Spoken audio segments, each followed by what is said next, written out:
Cancer एक गंभीर और घातक बीमारी है जिसको लेकर हमारे मन में डर हमेशा बना रहता है और हम अक्सर ट्रीटमेंट के लिए बड़े शहरों का रुख करते हैं।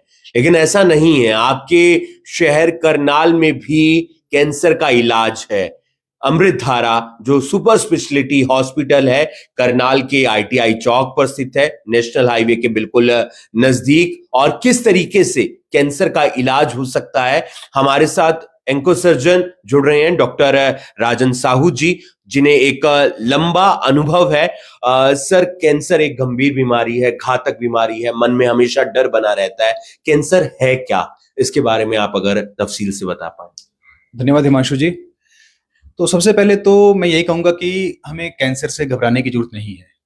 तो आगे आपके क्वेश्चन को आंसर करते हुए, कैंसर क्या है? तो बेसिकली हमारी जो बॉडी है, ह्यूमन बॉडी है, वो विभिन्न सेल्स से बनी होती है, कोशिकाओं से बनी होती है। और ये कोशिकाएं जब एक अनियंत्रित रूप से बढ़ने लग जाती हैं, डिवाइड होकर के वो एक लंप का, एक ट्यूमर का रूप ले लेती हैं, तो उसे हम कैंसर कहते हैं। तो इससे घबराने की जरूरत नहीं है, इसकी ट्रीटमेंट अवेलेबल है। अब साइंस ने जो तरक्की की है उसमें सर्जिकल, बाकी जो मोडेलिटीज हैं, उन सब से we can cure most of the cancers. कारण क्या क्या रहते हैं? क्या खान पान रहता है, क्या आपका रूटीन रहता है, आप समय पर नहीं उठ पा रहे, कारण क्या क्या रहते हैं? जी, आपने सुना भी होगा कैंसर के इंसिडेंस हैं जो वो बढ़ रहे हैं। तो इसका काफी जो संबंध है वो हमारी लाइफस्टाइल से संबंधित है। तो चाहे वो फिजिकल इनएक्टिविटी है, मोटापा है, या धूम्रपान टोबैको का यूज है, चाहे वो स्मोकिंग के रूप में है, चाहे वो च्यूइंग टोबैको के रूप में है, और कुछ केसेस में अल्कोहल का यूसेज है। तो ये सब कारण हैं जिनसे कि कैंसर का जो इंसिडेंस है वो रिलेटेड है इनसे। ये आपने ये भी बताया कि कैंसर क्या है, कारण क्या है, किस किस प्रकार के जो कैंसर है वो आम है, वो देखने को मिल जाएंगे किसी व्यक्ति में, किसी महिला में? जी, तो अगर हम महिलाओं की बात करें तो सबसे कॉमन कैंसर है स्तन का कैंसर, यानी कि ब्रेस्ट कैंसर। दूसरे नंबर पे आता है गर्भाशय के मुंह का कैंसर, यानी कि सर्वाइकल कैंसर। जी। पुरुषों में अगर हम बात करें, फेफड़े का कैंसर, मुंह का कैंसर, ये कॉमन कैंसर्स हैं। इसके अलावा कॉमनली अगर हम देखें तो स्टमक कैंसर, ये कॉमन कैंसर्स हैं जो इंडिया में पाए जाते हैं। तंबाकू का भी पूरा प्रभाव रहता है? बिल्कुल हिमांशु जी, टोबैको के यूज की वजह से करीबन 10 से 12 कैंसर्स ऐसे हैं जिनका होने के चांसेस बढ़ जाते हैं। और एक जो हमारे लिए एक शर्मनाक जो एक डाटा है वो ये है कि मुंह के कैंसर के सबसे ज्यादा जो केसेस हैं पूरे विश्व में, वो भारत में पाए जाते हैं।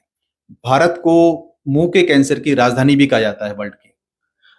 तमाम चीजें आपने बताई। अमृतधारा हॉस्पिटल जो एक सुपर स्पेशलिटी हॉस्पिटल है, लंबे सालों से चल रहा है, अनुभवी डॉक्टर्स यहाँ पर हैं, किस तरीके से आप लोग इसका ट्रीटमेंट करते हैं सर?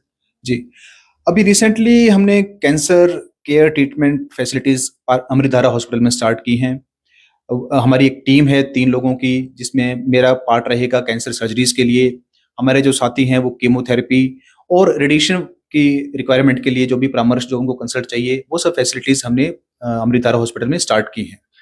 बिल्कुल, तमाम अनुभवी डॉक्टर्स आपको यहाँ पर मिल जाएंगे। डॉक्टर राजन साहू जी, जिन्होंने तमाम जानकारी दी, कैंसर क्या है, कारण क्या क्या है, किस प्रकार के कैंसर होते हैं और इनके पास ट्रीटमेंट क्या क्या है। तो बड़े शहरों में जाने की जरूरत नहीं है, चाहे वो दिल्ली हो, गुरुग्राम हो या फिर चंडीगढ़ हो, आपके शहर अपने करनाल में भी अब कैंसर का जो ट्रीटमेंट है वो संभव है।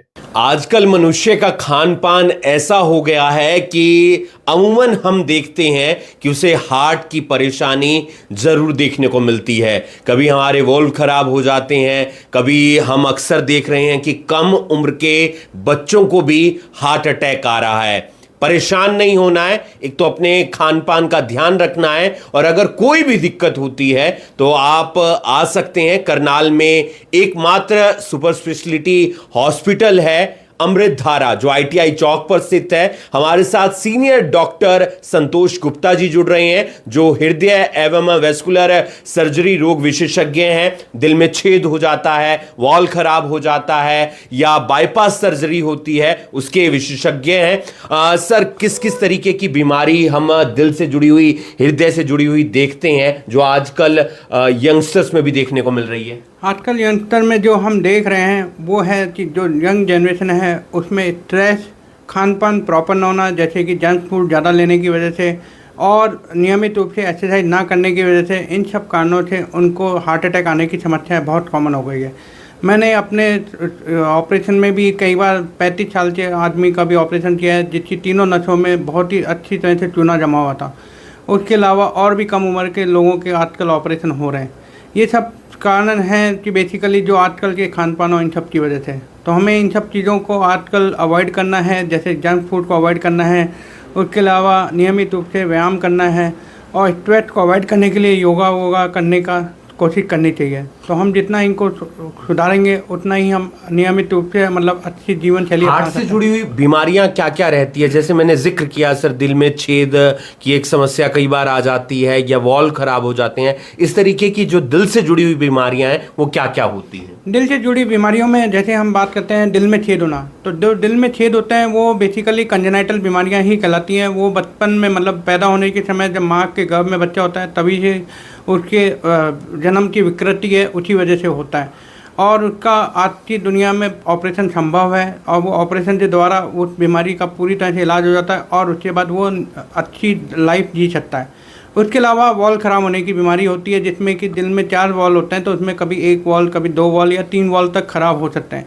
वो रूमेटिक हार्ट डिसीज जनरली कहलाई जाती है, जिसमें कि कभी बचपन में कोई इन्फेक्शन होने की वजह से वो आगे बढ़ के वॉल ख़राब करने की समस्या बनता है। और उसका भी आज की दुनिया में बहुत अच्छा ऑपरेशन है, उसमें वॉल बदलना या वॉल रिपेयर करने का इलाज होता है और उससे मरीज़ पूरी तरह से ठीक रहता है और लंबे समय तक जीवित रहता है और अपनी नॉर्मल जीवन शैली अपना सकता है। सर, इस तरीके की बीमारी ना हो जो, क्योंकि वॉल तो हमारे खान पान पे डिपेंड करता है, हमारे डेली रूटीन के जो हमारा डेली रूटीन है उस पर डिपेंड करता है, तो ना हो उसके लिए भी कोई उपाय हम कर सकते हैं? नहीं, वॉल की बीमारी हमारे डेली रूटीन पे नहीं डिपेंड करती। हमारा जो बाईपास सर्जरी, जो हार्ट अटैक आता है, वो खान पान पे डिपेंड करता है जी। वॉल की बीमारी तो हमारे जो मैंने बताया कि बचपन में या 10-11 साल की उम्र में कभी रूमेटिक हार्ट डिसीज जो होती है वो उसकी होने की वजह से होता है। तो उसको हम अपने रहन सहन और अच्छे रहन सहन से उसको अवॉइड कर सकते हैं कि हमें उस तरह का इन्फेक्शन ना हो, क्योंकि वो एक तरह का बैक्टीरियल इन्फेक्शन होता है, उसकी वजह से होता है। तो वो बैक्टीरियल इन्फेक्शन यदि हम अपने अच्छा रहन सहन बचपन में रखेंगे, मतलब जैसे माता पिता अपने बच्चों का अच्छा रहन सहन रखें, तो उससे वो इन्फेक्शन अवॉइड हो, तो वो वॉल की बीमारी से हम बच सकते हैं। अमृतधारा हॉस्पिटल में आपकी टीम, डॉक्टर संतोष गुप्ता जो सीनियर डॉक्टर हैं, अनुभवी डॉक्टर हैं, उनकी टीम किस तरीके से ट्रीटमेंट करती है? हमारी टीम यहाँ हर तरह के बाईपास सर्जरी, एडल्ट जो कार्डियक सर्जरी जिसमें कि बाईपास सर्जरी, वॉल्वुलर सर्जरी जिसमें कि वॉल जो मैरिटल वॉल, एओर्टिक वॉल या ट्राइकस्पिड वॉल, इस तरह के वॉल जो नाम लिए जाते हैं उनकी सर्जरी, प्लस दिल में छेद जो ASD, aortic atrial septal defect, VSD, ventricular septal defect या पीडीए, पेटेंट डक्टर आर्टिफिस, जो कंजेनाइटल बीमारियाँ हैं उनके इलाज, प्लस वैस्कुलर सर्जरी जिसमें कि पैर में कालापन पड़ना या नीलापन पड़ना या लंबे समय तक पैर में झुंझुनाहट रहना या पैर में लंबे समय तक दर्द रहना या हाथों में भी नीलापन कालापन पड़ना, तो उस तरह की जो बीमारी रहती है उसका इलाज हम, ये नसों से रिलेटेड है? हाँ, ये नसों से रिलेटेड है। दिल की जो हाथ में नसें रहती हैं या पैर की नसें होती हैं उसमें ब्लॉकेज होने की वजह से पैर में कालापन या नीलापन आना, ये सब दर्द रहना, ये समस्याएं होती हैं, तो इसका इलाज भी हम करते हैं। हमारे यहाँ जो बाईपास सर्जरी और वॉल्वुलर सर्जरी या दिल में छेद की सर्जरी, ये सब आयुष्मान भारत योजना के तहत बिल्कुल निःशुल्क की जाती है। तो इस योजना का आप भी लाभ उठा सकते हैं और हमारे यहाँ आके अपने मरीज को दिखा सकते हैं। धन्यवाद। बिल्कुल, तो आप बड़े शहरों में जाते हैं, पैसे भी ज़्यादा खर्च होते हैं, समय भी ज़्यादा खर्च होता है और कई बार ले जाते वक्त भी एक टेंशन बनी रहती है कि कहीं कोई अनहोनी ना हो जाए। इसलिए आप आ सकते हैं अमृतधारा हॉस्पिटल में, जो करनाल के ITI चौक पर स्थित है, नेशनल हाईवे का सुपर स्पेशलिटी हॉस्पिटल है। डॉक्टर संतोष गुप्ता जी जो सीनियर डॉक्टर हैं, अनुभवी डॉक्टर हैं, उनकी पूरी टीम आपकी जान का ध्यान रखती है, आपका ट्रीटमेंट करती है ताकि आप सही सलामत अच्छे तरीके से अपने घर छुट्टी लेकर वापस जा सकें।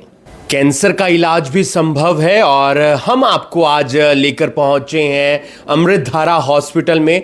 तमाम डॉक्टर्स से हम बातचीत कर रहे हैं। हमारे साथ जुड़ रहे हैं डॉक्टर चित्रेश अग्रवाल जी जो मेडिकल ऑन्कोलॉजिस्ट हैं, उनसे जानने का प्रयास करेंगे। सर, कैंसर को लेकर तमाम अलग अलग बातें रहती हैं, एक कीमोथेरेपी के जरिए भी, क्योंकि जब कैंसर का नाम आता है कीमोथेरेपी का नाम भी सामने आता है। तो कीमोथेरेपी क्या है और कैंसर की जो स्टेजेस रहती हैं, कैंसर 4 की स्टेज की बात करें तो वहां पर क्या क्या इलाज संभव है?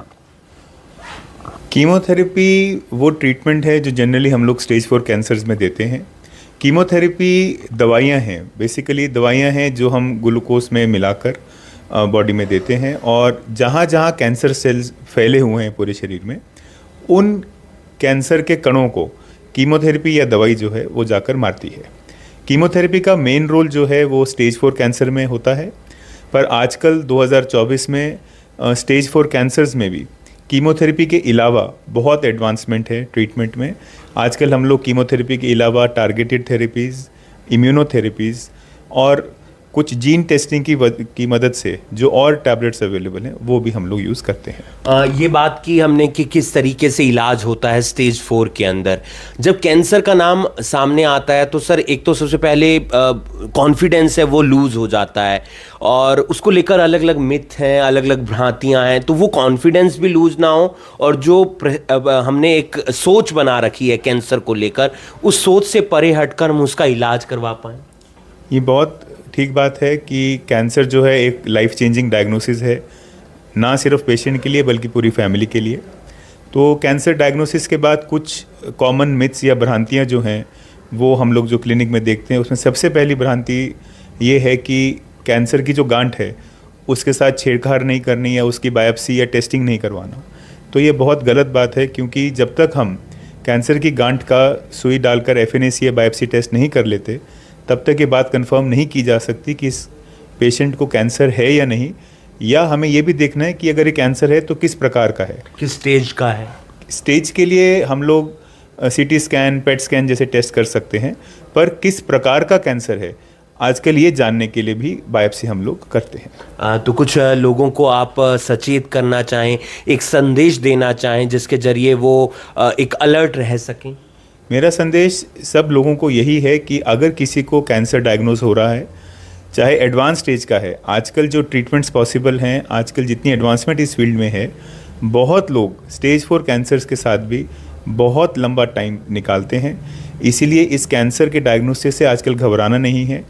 लेटेस्ट ट्रीटमेंट्स लें, प्रॉपर डायग्नोसिस लें, और अगर प्रॉपर डायग्नोसिस के बाद ठीक तरीके से इलाज लेंगे तो पेशेंट्स अपनी जो जान है इस कैंसर से आजकल नहीं गंवाते हैं। बिल्कुल, पूरी टीम अवेलेबल है। कहाँ पर? करनाल के अमृतधारा हॉस्पिटल में। तो इस तरीके की कोई भी अगर आपको परेशानी है, दिक्कत है, और आपको लग रहा है कि कहीं ना कहीं हमें एक बार ट्रीटमेंट करवा लेना चाहिए या हमें डायग्नोस करवा लेना चाहिए कि कैंसर है या नहीं, तो आप आ सकते हैं करनाल के अमृतधारा हॉस्पिटल में जो ITI चौक पर स्थित है। तमाम डॉक्टर से हम बातचीत कर रहे हैं। हमारे साथ जुड़ रहे हैं डॉक्टर परनीत सिंह जी जो रेडिएशन ऑन्कोलॉजिस्ट हैं। उनसे जानने का प्रयास करेंगे, क्योंकि जब भी कैंसर का नाम सामने आता है तो रेडिएशन थेरेपी का भी जिक्र हो जाता है। तो सर ये जानना चाहता हूं कि रेडिएशन थेरेपी है क्या और कौन कौन से कैंसर में ये इस्तेमाल होती है?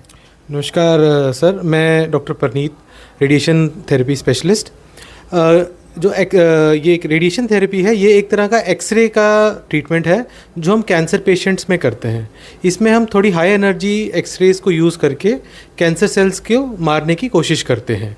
ये बहुत तरह के कैंसर में यूज़ होता है और तकरीबन 70 से 80% कैंसर पेशेंट्स को रेडिएशन की ज़रूरत होती है जब भी उनका कैंसर का इलाज चल रहा होता है। सर इसमें ये भी जानना चाहूँगा कि इसका कोई साइड इफ़ेक्ट शरीर पर तो नहीं पड़ता है? क्योंकि रेडिएशन की बात होती है तो ये भी कहीं ना कहीं दिमाग में आ जाता है कि शरीर पर इसका बुरा प्रभाव पड़ सकता है। रेडिएशन कैंसर ट्रीटमेंट में एक तीसरा स्तंभ है कीमो और सर्जरी के साथ।